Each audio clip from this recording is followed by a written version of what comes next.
Mélanie était une fêtarde après avoir obtenu son diplôme à l'université de Los Angeles. Elle aimait voyager et s'amuser.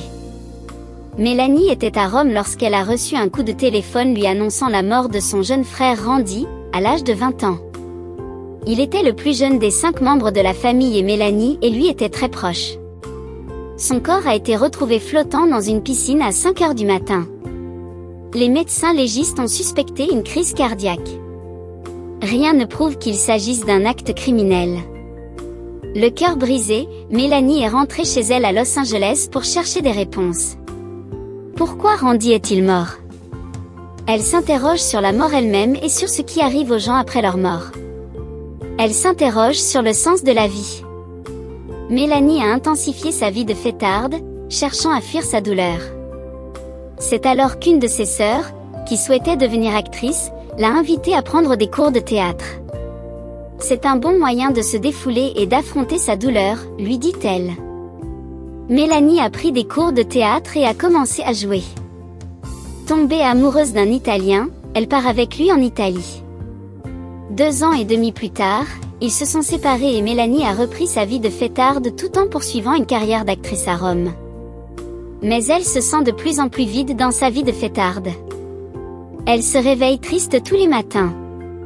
Le sens de la vie semble lui échapper. Elle se demandait si des forces spirituelles étaient à l'œuvre dans le monde. Elle se demandait qui dirigeait le monde. Voyant beaucoup de mal dans le monde, elle a fait des recherches sur l'occultisme. Un jour, elle est tombée sur un sermon sur YouTube concernant Daniel et les prophéties bibliques. Intriguée, elle a ouvert sa Bible pour vérifier si le présentateur disait la vérité. Elle a fait des recherches sur l'histoire de Babylone, de la Perse Média, de la Grèce et de l'Empire romain. Tout correspondait à ce qu'elle avait entendu dans le sermon. Tout cela est vrai, se dit-elle à voix basse. Elle s'est mise à genoux et a pleuré. Elle avait l'impression de ne pas appartenir à ce monde, mais à un autre. Elle a donné sa vie à Jésus. Je ne suis plus comblée par les fêtes, la drogue et l'alcool, a-t-elle prié. Je ne peux plus vivre ainsi. Je préfère mourir. Vous allez devoir changer quelque chose dans ma vie et en moi. Je n'en peux plus. Elle a continué à regarder le présentateur de YouTube, dont elle a appris qu'il était adventiste du 7e jour. Elle a comparé ses sermons avec la Bible. Elle a lu la Bible fidèlement. Elle a commencé à observer le sabbat du 7e jour à la maison. Au bout de 2 ans, elle s'est sentie impressionnée par le fait qu'elle devait se rendre à l'église le jour du sabbat. Une recherche en ligne lui a permis de trouver une église adventiste près de chez elle. Elle s'y rendit le jour du sabbat. Elle a dit à la première personne qu'elle a vue, un ancien de l'église, qu'elle voulait être baptisée. L'homme est surpris.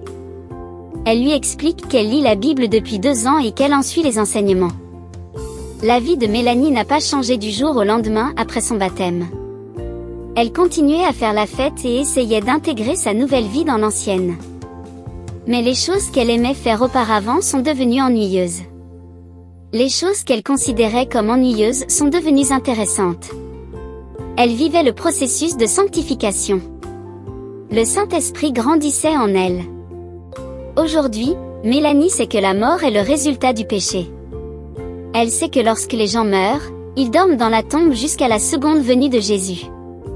Elle dit avoir trouvé le sens de la vie, partager son amour pour Jésus et son espérance en son retour prochain. Mélanie laisse des dépliants et des magazines de santé sur les sièges des bus et dans les restaurants de Rome. Elle a hâte de voir Jésus et de retrouver son plus jeune frère, Randy. Merci pour votre offrande de mission de l'école du sabbat qui aide à répandre la bonne nouvelle du retour prochain de Jésus en Italie et dans toute la division inter-européenne, qui recevra l'offrande du 13e sabbat de ce trimestre.